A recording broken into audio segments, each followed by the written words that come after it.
So, I'm a developer, and it's my first day at a new job.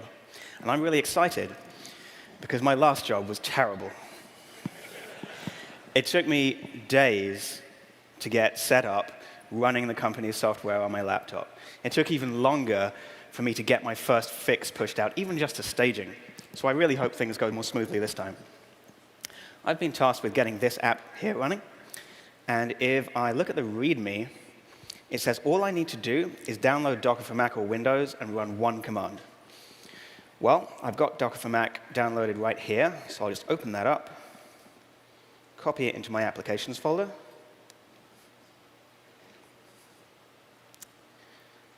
and I'll launch it.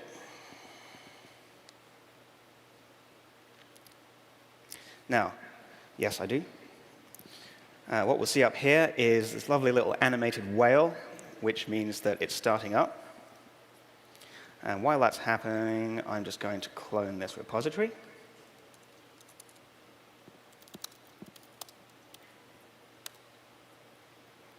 There we go. And we can see that it stopped animating. I've got Docker installed on my Mac.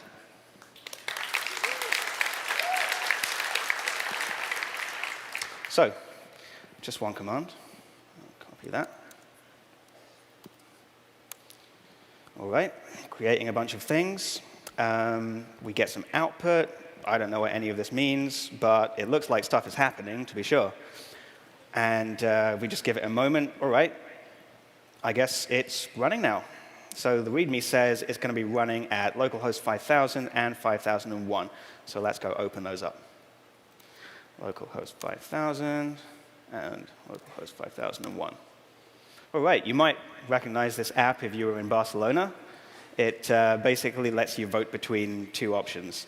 By the way, I don't know anything about this app. I don't have any of the software that it requires installed on my machine, but it's running in one command.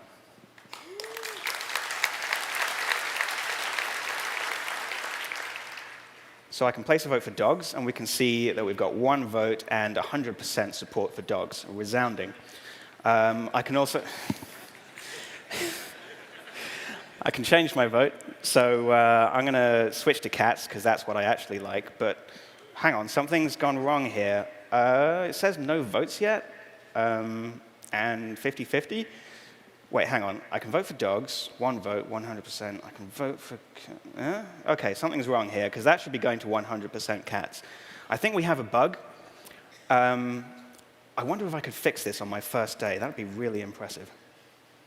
Well, let's learn a bit more about this app first. So we've got an architecture diagram here, and it says we have 5 services.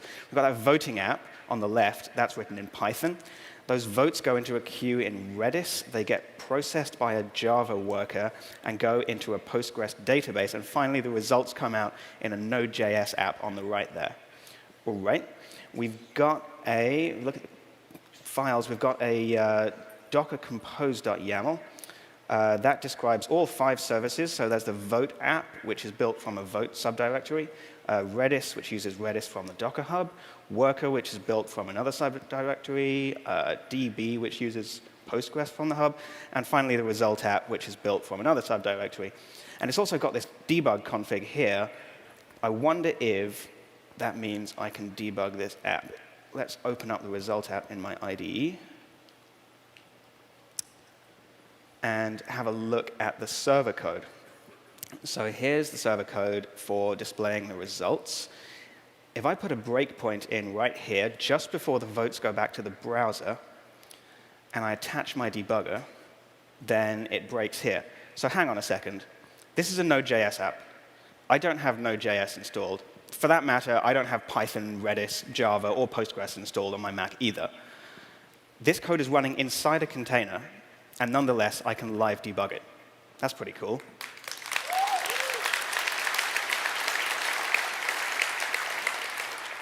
So just before we send the votes back to the browser, have a look at this votes object, and it says 0 votes for option A, which is cats, and 0 votes for option B, which is dogs. But that's wrong. It should say 1 for option A. So something's definitely wrong here. Let's have a look at this collect votes function. I'm going to put a breakpoint there and step into it. So we start off with 0 and 0. Then we're going to iterate over the result of the database query. If I step into that, we've actually got some code here which seems to make it explicitly ignore any votes for option A. That's a bit strange. What's going on here? All right, let's have a look. Let's go into that file on GitHub and do a blame. So if we scroll down, yeah, here it is. We've got a commit here saying, I don't like cats.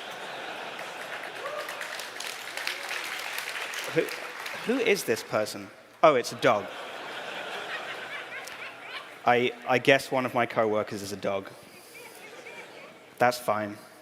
You know, Spike, I'm sorry that you don't like cats, but sabotaging the democratic process is not exactly the answer.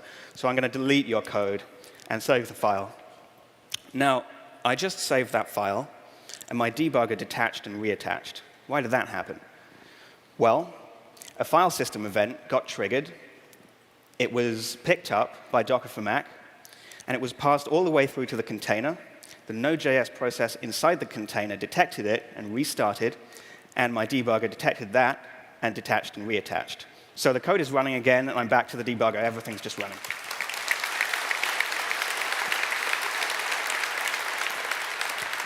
So I can remove this breakpoint now. If I go back here and look at votes again, scroll down.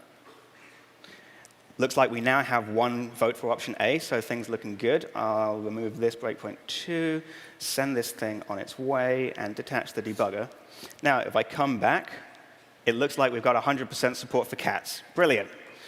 Let's just check that, yep, dogs and cats still work. OK, looks like I fixed the bug.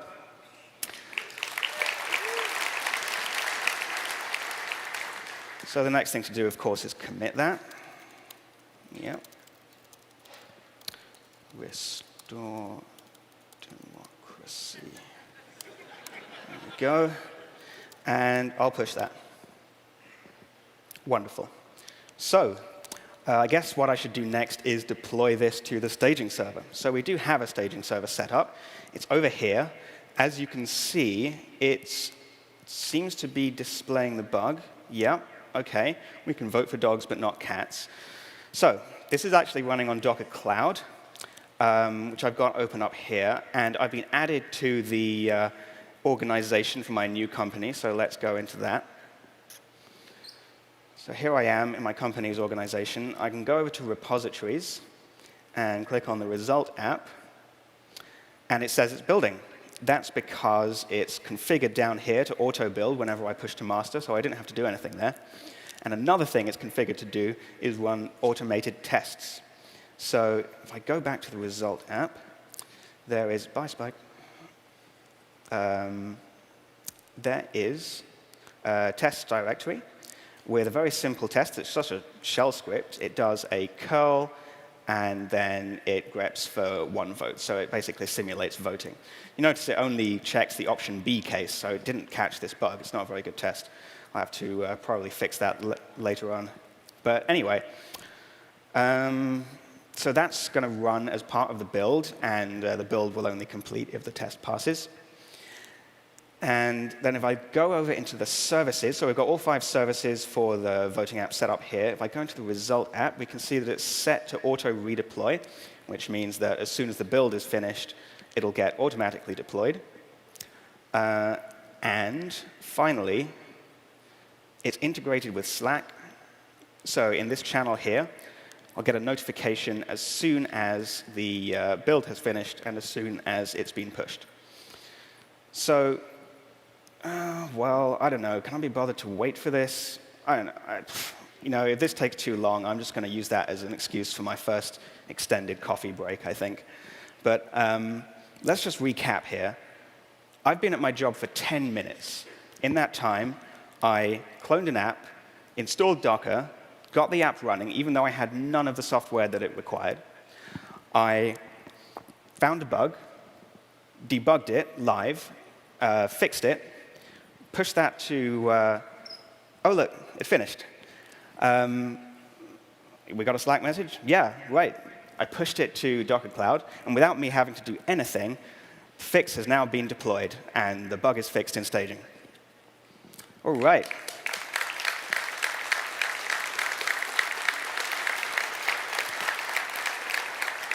I think this is already a pretty good first day, so I'm going to leave it at that. Thanks very much.